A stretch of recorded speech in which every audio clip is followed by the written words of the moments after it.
You're watching ABC7 News at 7. These are people who over the course of their career have confronted danger, don't run from danger. They will be the ones going at the shooter while teachers and school board administrators and everybody else is trying to secure the children and keep the children safe. Sheriff Knight proposing to keep armed veterans and former law enforcement officials at our schools. Is this the best option to protect our children? Good evening, everyone. I'm Alan Cohen, and welcome to ABC 7 at 7. We'll have more on Sheriff Knight's school marshal proposal in a moment. But first, our top 7 stories at 7. The sun is the same in a relative way, but us Floridians will be out of step with just about everyone else. Greg Steube's daylight saving bill is headed to Governor Rick Scott's desk. But even if Scott approves it, the bill still needs a stamp of approval from Congress. There is support from both sides of the aisle for Florida's time change. Many lawmakers feeling an extra hour of light in the evening could bring more business in the tourism industry. The change may help local businesses as well. Places close around 8 o'clock, 7 o'clock due to the light. If the light was out longer, if there was more light till 8, 9, there would be more stores open, maybe more people out. If the bill is approved, Florida will join 2 other states that have opted out of time changes, Hawaii and Arizona. The Florida House today continues to struggle in its response to last month's shooting spree at the Marjorie Douglas Stoneham High School. The legislature's $400 million plan steers money to mental health screening and services and school services, hardening of schools, including funds to raise the building, the freshman building where 19-year-old Nicholas Cruz is charged with killing 17 people. Much of the bill is aimed at issues surrounding the Valentine's Day disaster, including raising the age from 18 to 21, imposing a 3-day waiting period for the purchase of rifles. The most controversial part of the bill would allow specially trained teachers and staff members to take guns to schools, an issue that has eclipsed nearly all the other elements in the proposal. Along with those incremental and reasonable steps, we are being asked to support this Guardian program. Let me be clear. I do not think that more guns in our schools is the answer.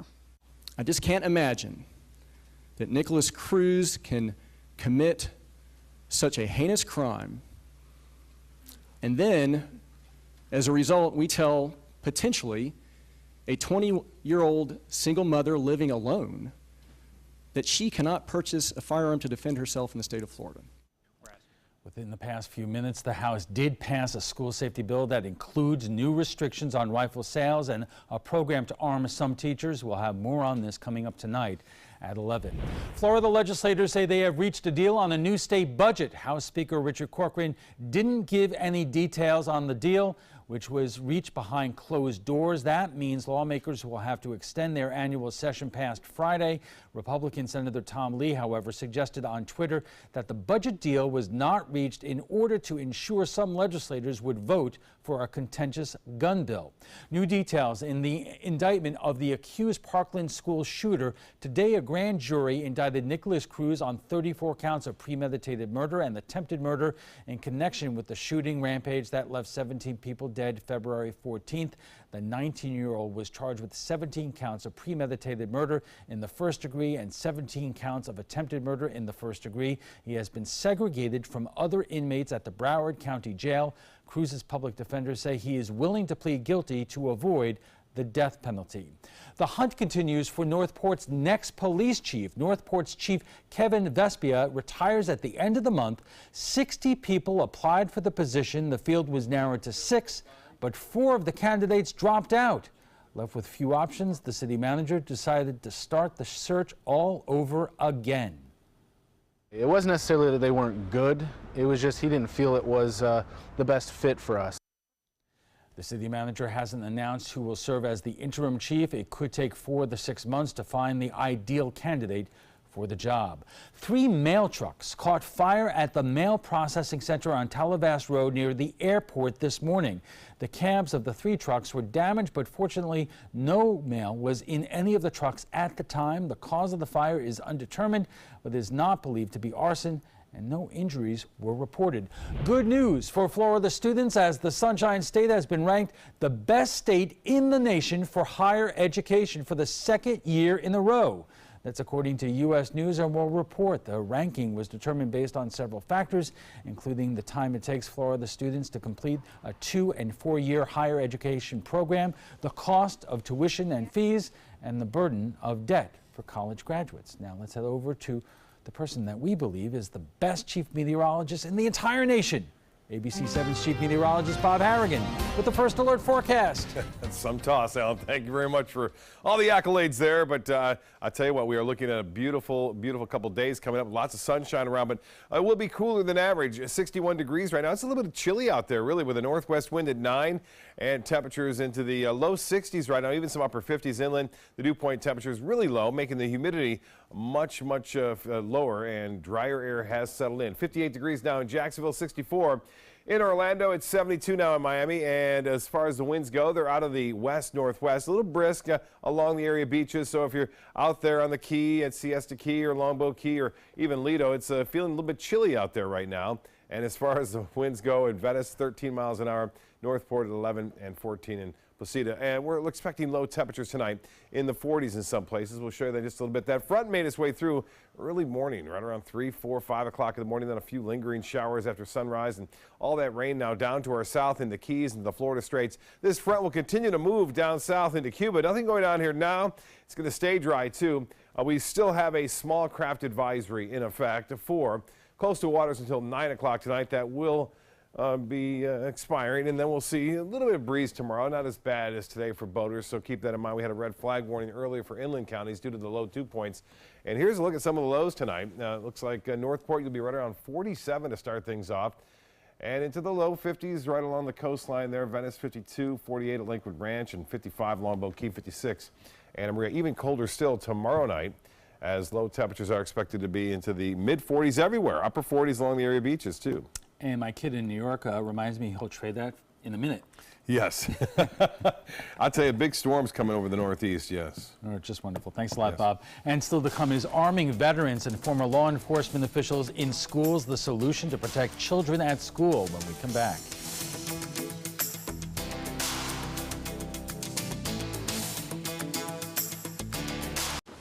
What to expect when you're expecting a teenager. Today we're talking about how to wake up your teen, and this works literally every time.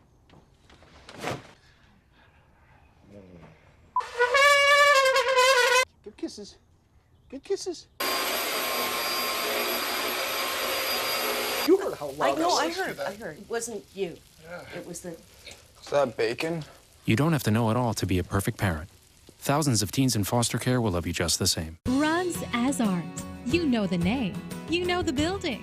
But do you know what's inside? Yes, Rugs as Art is Florida's #1 area rug superstore. But there is so much more. Amazing furniture, accessories, and art. All this and more. Come see for yourself. You'll love our personal touch and be pleasantly surprised by our affordable prices. Rugs as Art and more. There is so much more to explore. According to a new survey by U.S. News and World Report, 3 of Alabama's top 4 hotels and resorts are part of the Robert Trent Jones Golf Trail Resort Collection. The Grand Hotel Marriott Resort in Point Clear, the Battle House Renaissance Mobile Hotel and Spa, and the Renaissance Birmingham Ross Bridge Golf Resort and Spa. Hey, we didn't invent Southern hospitality, we just offer more of it. Visit rtjgolf.com/resorts to find out more.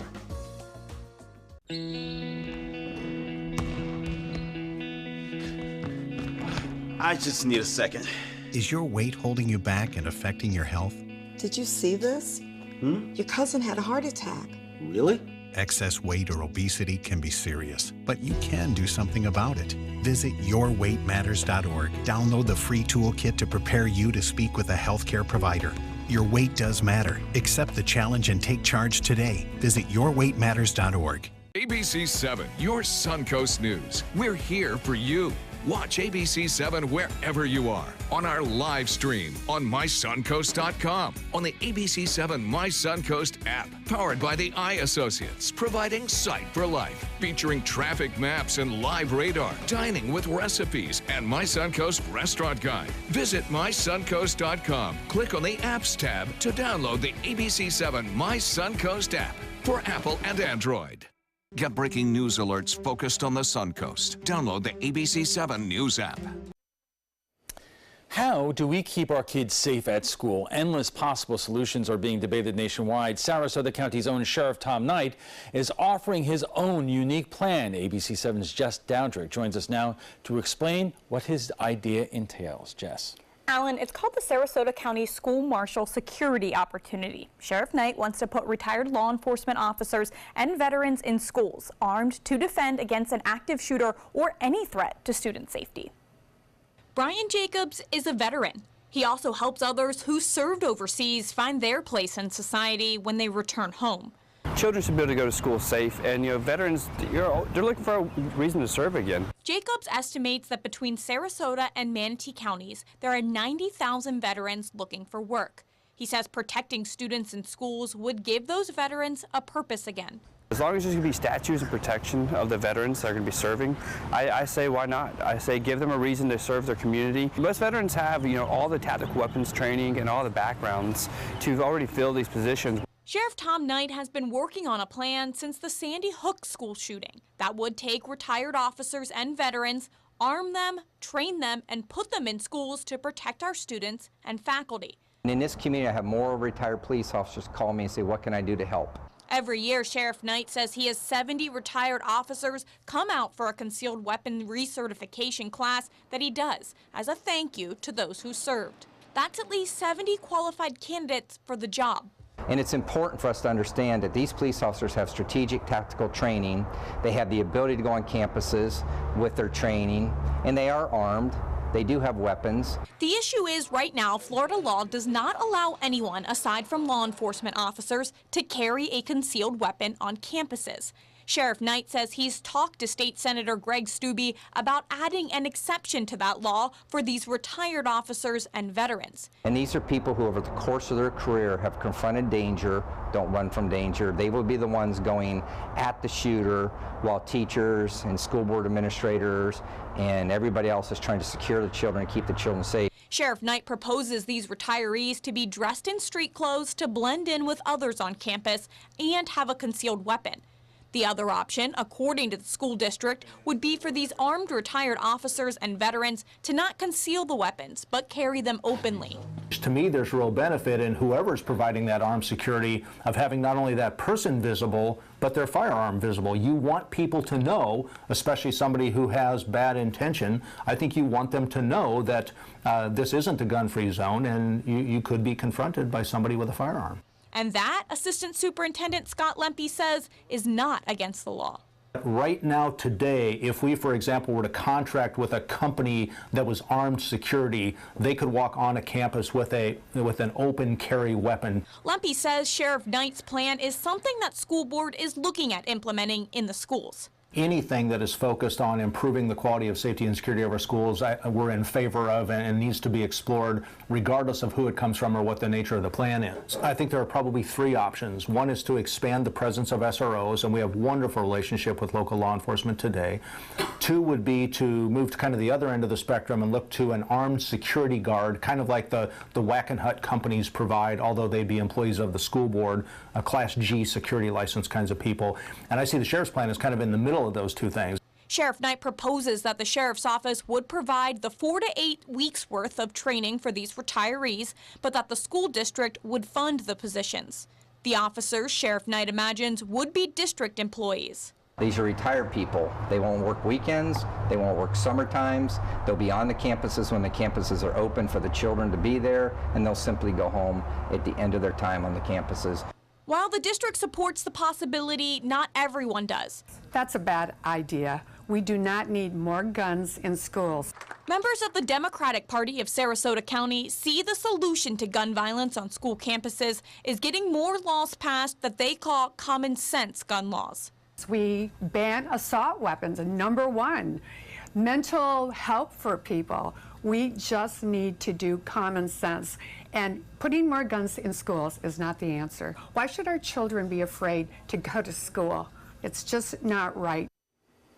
The Sarasota County School Board did meet yesterday in an executive session to discuss some of these options. A decision is yet to come about whether or not Sheriff Knight's proposal will become a reality. Jess, thank you. Important subject, important trapezoid. Sheriff Knight joins us next.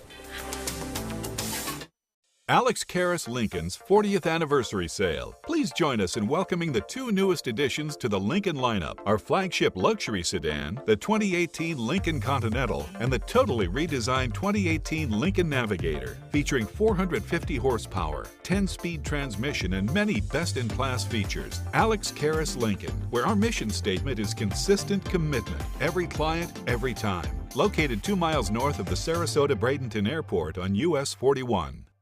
We're losing exotic animals on a daily basis, and the ones that we have in captivity are really the ambassadors for their wild counterparts. I'm Clayton Rozier from the Big Cat Habitat and Gulf Coast Sanctuary, housing over 150 exotic animals that needed a great home. And if you love animals, please help them. Do it locally. Support your local no-kill shelters, your local wild animal sanctuaries. Make a difference where you can. My name is Blake. I received a heart transplant when I was 2 weeks old. I play defense for the Red Hot Tornadoes. Sometimes my heart starts pounding like faster and faster as I go. I know I have someone else's heart inside me. It makes me feel happy because someone was generous enough to give me a second chance to live. This gift of life was made possible by an organ donor. Imagine what you could make possible. Sign up as an organ, eye, and tissue donor. Go to organdonor.gov. Our nation's servicemen and women show great courage and leadership, both on and off the battlefield. When they transition to civilian life, they can apply the skills and values they learned in the military to the workplace. That's why the Coalition to Salute America's Heroes is urging employers everywhere to be smart, bet on a vet. Hiring a veteran is also a great way to show your appreciation for them. To learn more, call 1-888-44-SALUTE. It's been about a month, and I can honestly say I've seen the change in me.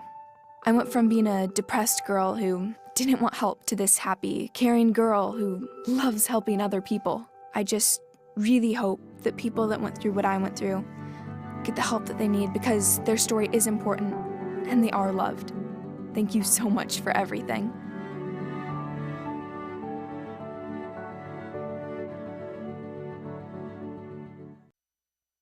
Welcome back. The one thing we can all agree on is we want our children to be safe at school. The question is the best way to do that. Sarasota Sheriff Tom Knight has a plan he has been thinking about since 20 children were gunned down at Sandy Hook. He officially proposed it after 14 teenagers were killed last month at a high school in Parkland. The sheriff wants to train retired law enforcement officers and veterans to work in the schools. They would carry concealed weapons and be employed by the school district. And joining us for more is Sarasota County Sheriff Tom Knight and veteran Bill Stravinsky, a retired Marine and co-founder of SRQ Vets. And gentlemen, thank you both for joining us. And Sheriff, basically, how does this work? It's pretty simple. The demographics we have here, 418,000 residents. We have a lot of retirees. We have a lot of retired vets. The initial impact would be to pilot a program with retired law enforcement officers who retired after 10 years in good standing, who want to come back and serve and help. And I get it all the time. We shoot over 100 of those folks every year so they can carry their concealed weapons with them. They're here now doing it in the state of Florida, and they have this commitment to serve like the veterans do. And so my vision was to put together a program that is sound, is to utilize these individuals on the campuses in a capacity that what they would do in a normal capacity. If they see a situation, they're going to confront a situation, that's what they instinctively do, like veterans do, and they have the temperament and the mindset to do it. But most importantly, they have the mindset that they want to serve. And they're tired of the mass shootings going on throughout our nation, and they want to do something to help. So how do we use them to help? Everybody is tired of these mass shootings. Yeah. They're horrifying, but let's divide this into a couple different sections in terms of retired law enforcement people. Right. You know, some of the questions that have come up, you know, at Parkland, you had a current deputy who was there, and we don't know all the facts, but apparently he did not do the right thing.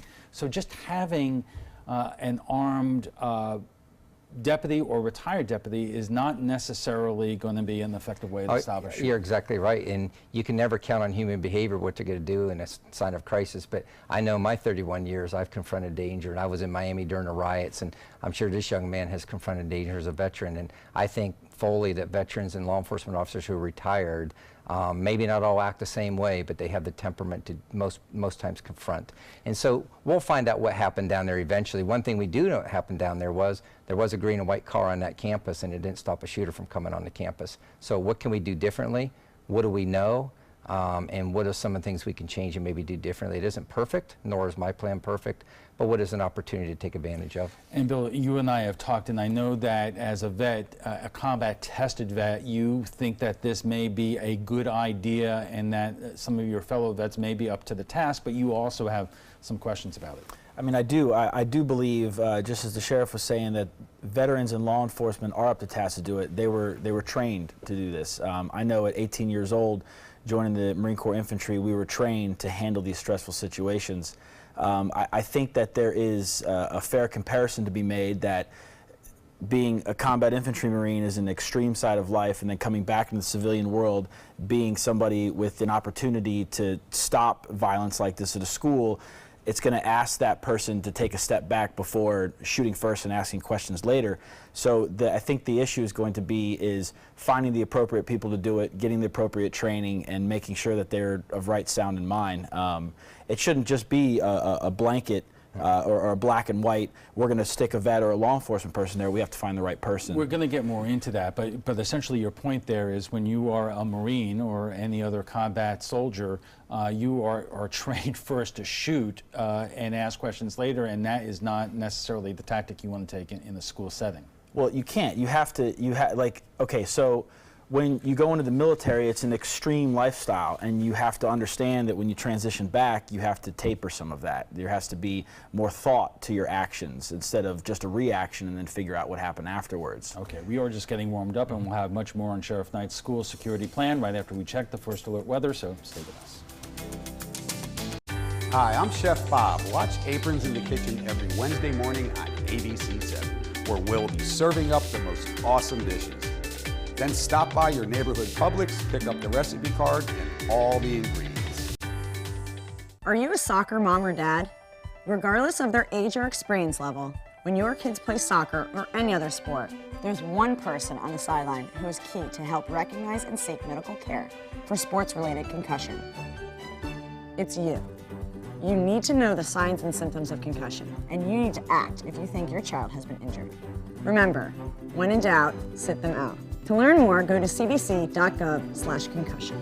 1001, 1002, 1003, 1004. You now have the power to prioritize your Facebook feed and get local news and information from the team you trust. Go to the ABC7 Sarasota page on Facebook. Give us a like, then click following and choose See First. That's it. Customize even more by choosing notifications. Choose breaking news, posts, live videos, anything you want to see in real time. Take control of your newsfeed and stay connected to what's happening in your community with ABC7 on Facebook. Florida Studio Theater presents Native Gardens. Stately gardens and cultures clash, turning friendly neighbors into feuding adversaries. When a disagreement over a long-standing fence spirals into an all-out comedic battle of taste, privilege, and entitlement, no one comes out smelling like a rose. Critics are calling Native Gardens timeless as well as timely, smart and first-rate. Audience are calling it one of the best. Native Gardens is now playing. Tickets can be purchased by calling 941-366-9000 or by visiting floridastudiotheater.org. For more than 100 years, American Humane Association has been teaching kids to be kind to animals. Those in our homes, on the farms, on the silver screen, and wildlife conservation, caring for the world's vanishing creatures. But we can't do it alone. Visit kindness100.org to find ways to teach kids how they can make a more caring, compassionate, and humane world for all of us. Here's today's job of the day. ABC7 is seeking a digital sales manager with at least 3 years experience in digital revenue development. Visit mysuncoast.com/job of the day to apply.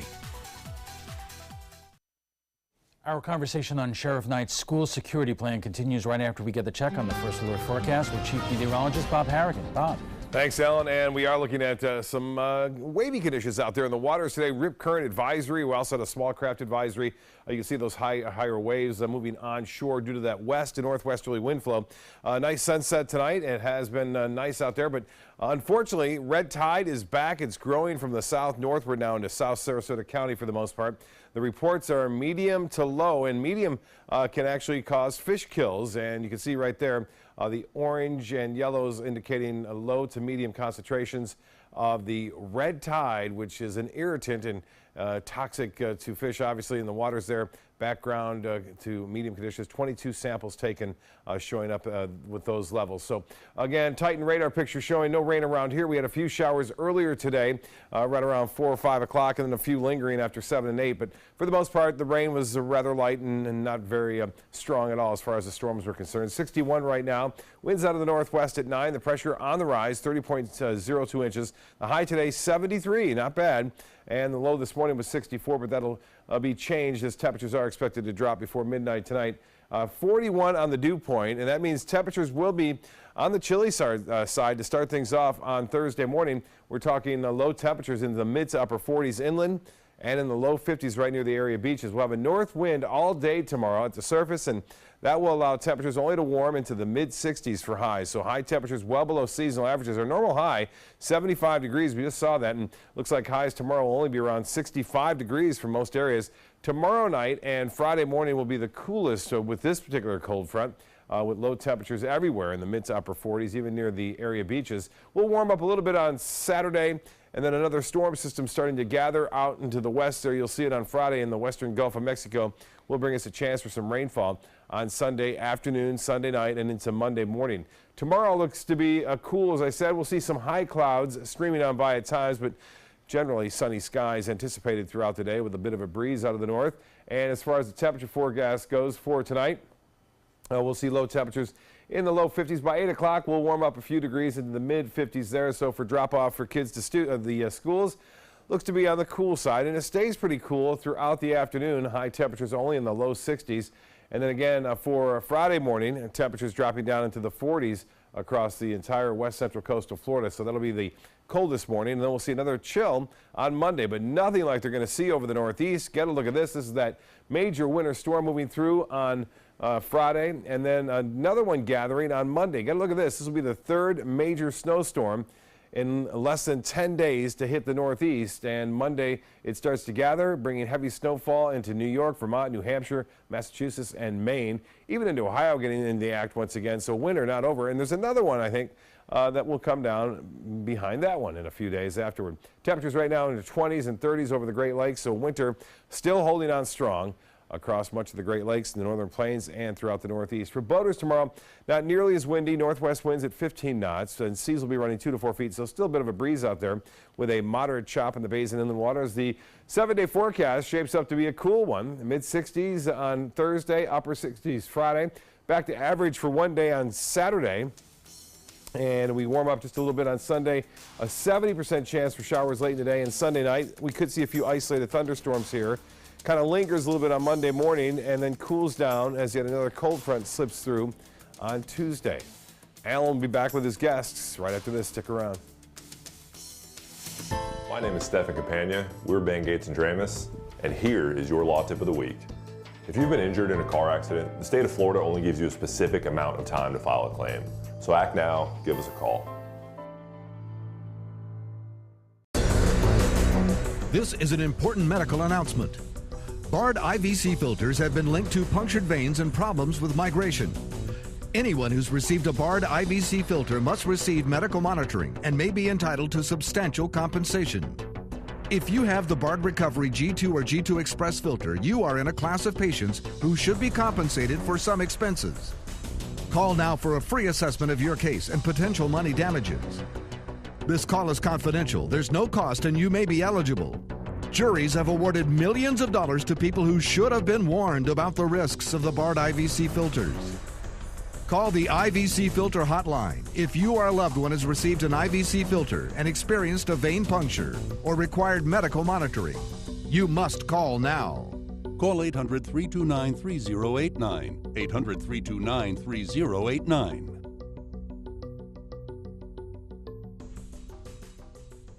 I heard about the Detoli Cancer Center through friends of mine who had been treated here and were very pleased with the treatment. If there is prostate cancer, we at the Detoli Cancer Center will find it using 3D color flow Doppler ultrasound. And that helped precisely identify where my cancer was and some additional cancers that were not found during the biopsy. I would recommend the Detoli Cancer Center. As a group of human beings, they are unbelievably great. In life after the military, it's our duty as veterans to have each other's back. I'm retired Colonel Greg Gatson, and it's my mission to help you get the benefits and services you've earned. If you need to file a VA claim, remember these important steps. Submit an online claim through ebenefits.va.gov. Work with an accredited Veteran Service Organization, or VSO. And if you need to attend a VA claim exam, please go. Visit this website to learn what to expect. Get all the local information you need before you leave home in the morning. Watch Good Morning Suncoast weekdays on ABC7 to get breaking news, plus first alert, weather and traffic focused on where you live. ABC7, we're here for you. Welcome back. We're talking about Sheriff Knight's Marshall Plan for local schools, and joining us for more is Sarasota County Sheriff Tom Knight and veteran Bill Stravinsky, a former Marine and co-founder of SRQ Vets. I'm going to ask you both some tough questions that occurred to us when we were thinking about putting veterans into the schools in order to help keep our kids safe, which we all want to do. One of which would be, would you try to screen out vets who have been diagnosed with PTSD? It would seem like an obvious question, Sheriff. Yeah, you know, I get asked that a lot, and certainly under 943 and under the plan, everybody has to be vetted. Anybody comes to work for me. We have a lot of vets that work for me that were in the military. Being a cop is different being in the military. It's a totally different job description, but they're great warriors, they're great leaders, and they want to serve. And I get a little upset sometimes about everybody thinks a retired cop or a vet has PTSD when they don't. Is that these are individuals who will be screened, they'll have a background check done on them under 943 statutes, they will take a psychological, they will be required to go through certain screening processes if the school district decides to do it. And the retired cops and veterans who served us not all have PTSD, but certainly that is a concern that people want to ask about, especially when guns are such a hot topic right now with mental health. And so do all of our retired cops and do all of our vets have PTSD and mental health issues? No. But will they be screened appropriately to go on a campus with a concealed weapon? Absolutely, they will. Bill, I'm going to ask you the same question. Obviously, not all vets have PTSD, although we have a lot of vets who have seen a lot of action over the last decade and a half. Does the sheriff's response satisfy your questions on that?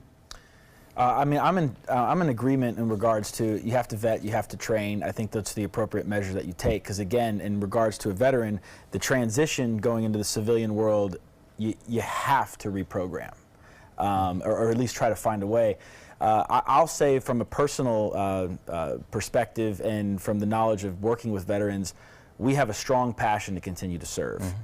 We have a strong passion to take whatever PTSD or memory that has plagued our minds to turn that into a motivation to continue to serve. So some of us who are haunted by that and get stuck and fall into that black hole may stay there, but some of us, myself and the veterans that I work with included, we redirect that motivation and we serve. And I can tell you that majority of the veterans that you'll find, they'll be willing to serve. They'll be willing to take on the sheriff's plan to be vetted, to be trained, just for the purpose of serving. Here's another question. Not all men and women who are in the military serve in combat. So are you only interested in members of the military who were in combat and trained in that way, or other members of the military who never had that basic experience? I don't think they need to be in combat to serve our communities, and we have a lot of veterans out there who were trained in the military, who were trained with weapons and to shoot and to serve, and we can train anybody under my plan to be a retired cop. And the pilot program, retired police officers, they're going to get 40 hours of instruction of firearms, 12 hours of active shooter assailant instruction, 16 hours of situational awareness, 8 hours of instruction in first aid, 8 hours of legal and high liability, which is a huge issue being on these campuses, and then the orientation be done by criminal justice certified instructors here in the state of Florida. Could we build on that with veterans? just like we do with our veterans who serve in the sheriff's office now, wear the uniform. You'll see many of our veterans now wearing the insignia of the service that they provided to their country in the military on their uniform now. So can we train them? Yes. Can we find the people who have the mentality of a veteran and a cop? They're not all out there. Right. So we want the personality. And that's true. And also, you're almost getting a step up, because you have these law enforcement, these veterans, they're trained in weapon safety, they're trained in muzzle awareness, they're trained in trigger control. Yeah. Like this is already a foundation, so to be able to build off of a good foundation like that, I think is a positive. Yeah. Here's another question. Would you take into consideration their discharge, honorable discharge, general discharge? You know, things happen. And where does that play into? Not even veterans and cops, because cops have disciplinary records, and so I think my plan talks about have to work at least 10 years and leave in good standing. So certainly a background check will be important. That's something we do with any employee who comes inside the sheriff's office. So if I'm going to be signing off on it as sheriff, you better believe we're going to have the right preference in there that I'm going to work with the school district on if they choose to do this program, and certainly the discharge paperwork as a veteran, and that'll be discovered during a background check. And there are exceptions, but yeah, you have to. That's your applicant. You have to look at the whole picture of the applicant. But yeah, I think that's fair, totally.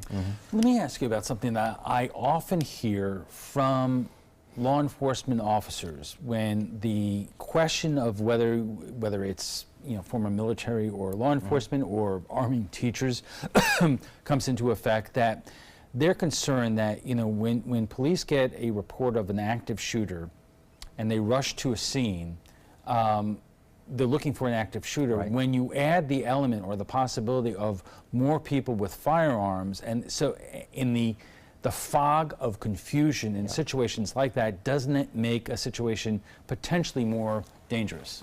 Yes. And I would say this is that those are all concerns that we have that we'll train for when we get on a campus. If a deputy arrives on a campus, an active shooter, identifying an off-duty law enforcement officer, a retired law enforcement officer, that'd be part of the training and how they communicate when they come on the campus. A lot of things we know when we arrive at campuses, we arrive at any call for services in our MDTs, our in-car cameras, our in-car terminals in our cars, is that'll be displayed when the deputies arrive, and that there is a certain person there, and they'll be able to identify them. But there's a risk in anything we do.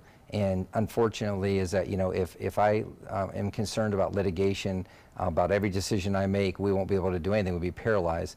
This is certainly just a program for a stopgap right now to protect the children until something bigger is done. And I don't know what that final answer is, but I can tell you one thing is that my responsibility is to this community to try to do something different, because what's being done has not worked. No.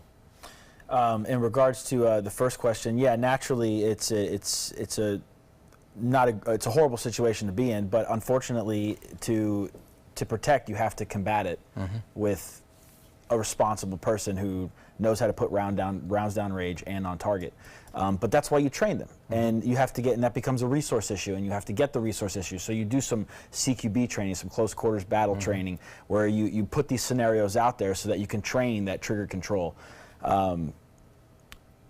I'm for it, I support it, and our children are our resource. They're our most valuable resource. Right, but God forbid an incident happens and it turns out that a young person is injured by friendly fire, by the former officer or the military person there. You could imagine what will come out of that. Yeah, I'm sure. I'm willing to risk my credibility in that. And the training and the resources that we have, and what these folks have done and what my folks, retired cops, have done. I'm willing to put that risk to save some child's life, knowing that nothing is better, doing something's better than doing nothing at all. And right now, I don't know the school district's going to do anything. Nothing's changed. I have a couple of other questions, but where does that stand with the school district? I would think that they don't want anything to do with it, because I haven't heard from them. Because of what? I haven't heard from them. Okay. They haven't said anything about it, so that's a no to me. Well, then we have some questions to ask. Yeah. the school district, and I promise to do that. But in the time we have left, and I know that your proposal is focused on the schools, but it also occurs to me, what happens when these kids leave the schools and then go to the movies or the concert? Walmart, Publix, sheriff's office, anywhere. This can happen anywhere. Unfortunately, we're seeing more and more in our communities at the movies in Colorado. It's unfortunate what's going on in our nation. Why it's driven, I don't know. I think, but the schools are where the most of the children are at, and that's where the passion is at, and the motivation is to protect them and to do something different. Until something happens at the movie theater down the street. And that, Alan, you're exactly right, and that's why I propose this. I don't think this is a perfect answer. I'm not saying that I'm the perfect person to come up with a perfect solution. What I'm saying is doing nothing is negligence. It's the definition of insanity. Doing something and trying to do something different to try to make an improvement is something that we always do at the Sheriff's Office. Right. We have to take a quick break, but we'll be back for final thoughts in a moment. Stay with us. Attention, Americans eligible for Medicare. Are you getting all the benefits you're entitled to? Did you know there may be money available to lower your medical prescription costs? Call Health Markets and we'll tell you if you qualify. Hi, I'm Dr. Martin Jeetsi. It's a new Medicare year. That means more changes and more confusion. The key question is, what can you do now to ensure you get the care you need in the coming year? Call Health Markets today. You may qualify to save money on prescriptions. We'll help you find plans that may cost less, cover more, and could even lower your prescription costs to increase your savings. We help you find all the benefits you're entitled to, and we do it at no cost. Make sure you have what you need to get the care that's right for you. Find out if you qualify to receive extra help with your prescriptions. Call the number on the screen now. Representatives are standing by. Loaded with big laughs, colorful characters, and the songs that made the 20s roar, Bullets Over Broadway is bringing musical theater back with a bang. Your attendance is requested at the Players Center for this wild Broadway musical opening February 21st. Call the Players at 365-2494 or visit the website at theplayers.org. This is one Broadway show that is sure to knock 'em dead. I took my first handful of pills, and that's when all my priorities seemed to change. He would ask to use the bathroom in other people's homes. He just assumed that they would have medication. He'd go in their medicine cabinets and steal prescription drugs. I wish I knew really what these prescription pills were. We were so naive about the whole drug thing. These are all synthetic forms of heroin. Keep your medication locked up because you'll never notice that a pill is gone. Mind your meds. Learn more from the Partnership for Drug-Free Kids. Enjoy some of the best Suncoast restaurants on me. Just go to mysuncoast.com/dining, sign up for the newsletter if you haven't already, and you can win a $50 gift card to a restaurant in our area. We'll pick a winner each week, so go on our website and sign up now. And our guests join us right now for final thoughts. And Bill, when we left you, you said you are all for this program, but you do have some pretty significant questions about how it's enacted, if it is. Yes, I think the big thing comes down to being able to choose the right person for the job and the appropriate training. And that's a big concern for me. I look to, as SRQ Vets, we are a local veteran group that support the local community and want to strengthen the local community. So this is a local issue. So I think that coming together and trying to figure that out is how we're going to solve it. Okay, Sheriff, let me ask you about whether your proposal conflicts in any way with what we're hearing that's going to come out of Tallahassee. It's fluid. I know that we don't have the answers, but from what you hear in terms of arming with more police officers in every school or whatever, how would that work with your proposal, and do you have any problems with what's being talked about in Tallahassee? Well, my proposal is something that probably won't make it this year because there's got to be statutory changes to allow it to happen. I haven't heard back from Senator Stubbe, who I made this proposal to, so I haven't heard anything back about the change of the laws that would allow the concealed carry. So we're probably at the point where the legislative body appears as though they want to put cops on every campus. Right. Specifically that under current state law, correct me if I'm wrong, the only person that can have a concealed weapon on the school campus is a law police enforcement, officer. yes. Right. Is law enforcement, yes. But what's your problem in terms of they want to put an armed officer in every school? Oh, I agree with being able to put an armed officer in every school, and it sounds really good in philosophy. The issue will always be is it takes us nearly 12, 13 months to get a police officer or deputy up and trained, $132,000 a deputy. For me, as a school district asked me today, they need 12. I don't have 12 deputies in the bullpen waiting to go to work. we're budgeted for what we're staffed for. So I think the big issue of the Florida sheriffs is the fact that the legislative body is going to put something out there that sounds good in philosophy, but is it reality that we have enough police officers to staff these campuses in a timely manner? And so like anything else, some other service level will drift while we restaff the campuses. So you can rest assured that if the legislative body says that we're going to staff the campuses, I'm certainly going to staff the campuses in collaboration with the school district, but some other service line will be missed. It'll take me a year to replace 12, 13 deputies. All right, gentlemen, thank you very much. Before we go, we want to share with you what some of you had to say about last night's show on the Journalist Protection Act. There are many jobs out there where risk is involved. Being a reporter is one of them. In 2017, 44 journalists were attacked. So far in 2018, 3 have been. In many cases, reporters are attacked and threatened just for doing their job. So we went to Facebook to hear your thoughts, and Tyler says they aren't special. They are regular citizens. Same rules for assault should apply. Matt says if there is a statistically significant elevated risk to the job, then they should have additional protections similar to those of police, medical professionals, and political figures. Todd says it is more likely they are being attacked for not doing their jobs and just carrying the government's water. Wow, okay. Well, if you'd like to join the conversation about tonight's topic, just visit our Facebook page at facebook.com/mysuncoast.com.abc7. And FYI, you can watch past discussions on demand. They're available on Apple TV, Amazon Fire, and Roku. And for the latest on local breaking news, don't forget to download the updated version of our app. If your current app doesn't work, it's expired, just go to the App Store and re-download it by searching for WWSB or My Suncoast. We want to thank both our guests for being here tonight. Sarasota County Sheriff Tom Knight and veteran Bill Stravinsky, a former Marine and co-founder of SRQ Vets. When we return, we'll have a final look at the first alert weather, plus what a top aide leaving the White House means for the Trump administration. Stay with us. Planning a Carnival Fantasy Cruise out of Mobile?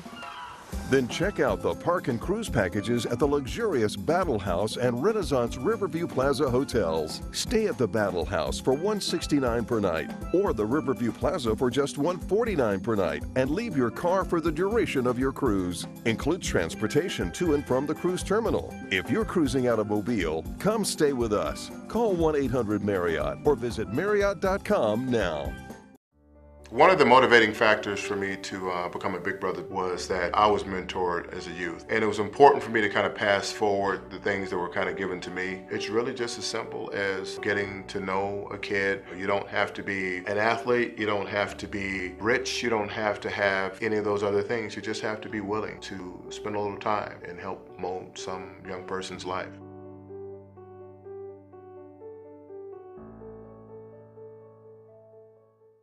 Okay, so we drowned the fire, stirred it, drowned it again, and now just feel if it's cold.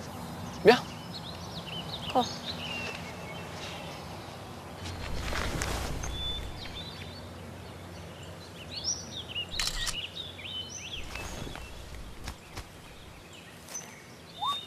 Smokey just gave me a bear hug. I know. I already posted it. Florida Studio Theater presents Native Gardens. Stately gardens and cultures clash, turning friendly neighbors into feuding adversaries. When a disagreement over a long-standing fence spirals into an all-out comedic battle of taste, privilege, and entitlement, no one comes out smelling like a rose. Critics are calling Native Gardens timeless as well as timely, smart and first-rate. Audience are calling it one of the best. Native Gardens is now playing. Tickets can be purchased by calling 941-366-9000 or by visiting floridastudiotheater.org.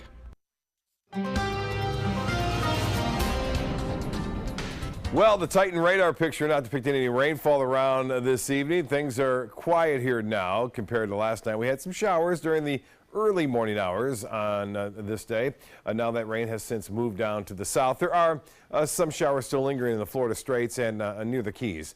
Our day planner for Thursday should be okay. We're going to see some sunshine mixed with some clouds at times, but we'll start off on a cool note. Now, mid-50s to lower 50s for area beaches, but if you're east of that for about a mile or two, you're going to be in the upper 40s, 61 by noon. And notice temperatures don't warm all that much with a north wind tomorrow.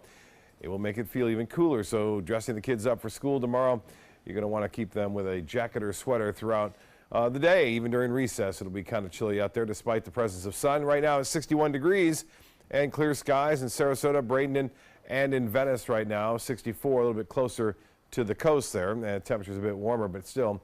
Our low today was 64 degrees. The high was 73. And again, the 73 degree reading, we won't be seeing the 70s for the next 2 days at least. And then we'll start to get back into that on Saturday. Temperatures currently into the low 60s. Bradenton Golf and Country Club 62, the same in Rosedale, as well as into Kensington Park, Laurel Oak, and Lake Sarasota. 64 now in Port Charlotte and Inglewood at 64. Well, some high clouds around right now. Should scoot on by, and we'll see that north wind at the surface. You see these clouds here moving to the south. Those are some cumulus clouds that will develop on that colder north wind coming over the Gulf waters, which is pretty warm right now in the low 70s, but that too is going to cool down as a result of a couple of cold nights ahead, and then we'll start to warm up a little bit, as I mentioned, over the weekend. Now, there will be a storm gathering in the western Gulf of Mexico beginning on Friday. It'll take a while before it reaches us. It'll be here on Sunday, and with it, a good chance for some more showers here, and a few isolated thunderstorms comes on into Sunday afternoon.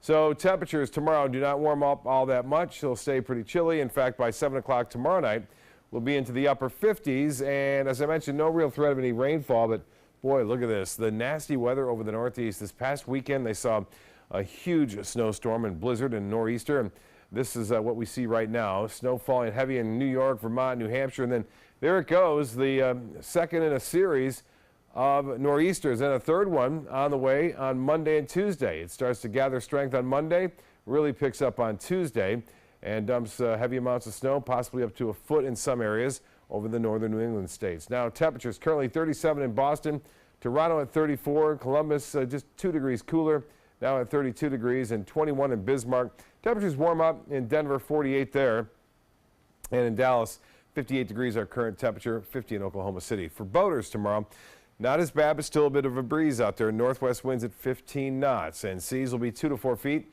with a moderate chop. The water temperature now at 70. Just last week it was at 78 degrees, so it has cooled some 8 degrees just with this last front. Temperatures will stay cool on Thursday, Friday, Saturday we get back to average, and then Sunday look for increasing clouds late in the day with a 70% chance of rain later in the afternoon and evening. And we lose an hour of sleep over the weekend. Spring forward 1 hour before you go to bed on Saturday. Alan will be back with primetime headlines right after this. Hi, I'm Chef Bob. Watch Aprons in the Kitchen every Wednesday morning on ABC7, where we'll be serving up the most awesome dishes. Then stop by your neighborhood Publix, pick up the recipe card and all the ingredients. Credit card debt can ruin your life. If you owe $10,000 and minimum payments are siphoning away your paycheck each month, you can get debt-free in less time than you think. I've paid $800 a month for the past 3 years and haven't changed the balance on my credit card. Get debt-free now has a program to reduce your debt, stop the harassing phone calls, avoid financial ruin, and settle for less than you owe. I feel like a huge weight has been lifted off my shoulders. You're pre-approved for our special hardship program if you owe $10,000 or more. Upon payment of your new lower balance, your debt will finally shrink until you are debt-free. My family no longer has 30 years of payments ahead of us at 20% interest. There's no fees until you see results. So call now, make one monthly program payment, and free up your cash. Resolve your debt. Call 800-685-6422, 800-685-6422. Coast Guard, we are taking on water. The United States Coast Guard. They secure our ports and waterways, protect our environment, keep drugs away from our kids, and save lives. It's dangerous work. And in times of triumph or tragedy, the Coast Guard Foundation answers the call to support Coast Guard members and their families. Learn more at coastguardfoundation.org.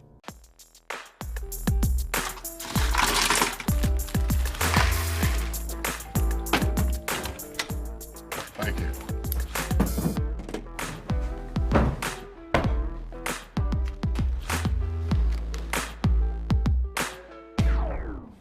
You got a king?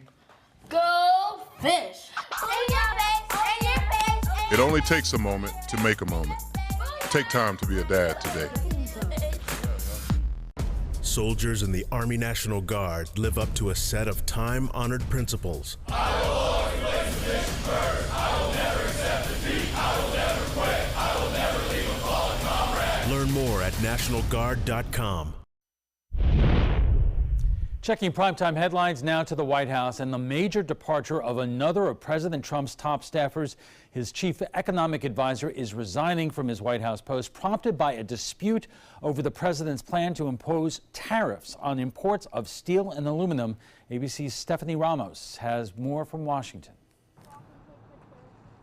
Another one of President Trump's top advisors is out. Economic advisor Gary Cohn is resigning after strongly opposing Trump's plan to impose tariffs on imports of steel and aluminum.